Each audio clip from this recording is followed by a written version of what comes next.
Bismillahirrahmanirrahim. Тынычлык мәчетенә беренче тапкыр кирип барам. Бик хәтер.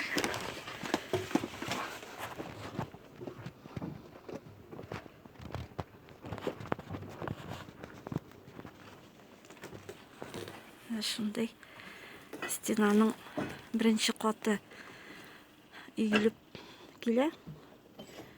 Урам ягы. Менә бу якка карап тора торган, урам якка карап тора торган үзәк өлешенең беренче каты өю төгәлләнгән. Хәзер җегетләр менә бу ягын өяләр. 170 кешегә сыйдырышлы мәчет булачак бу.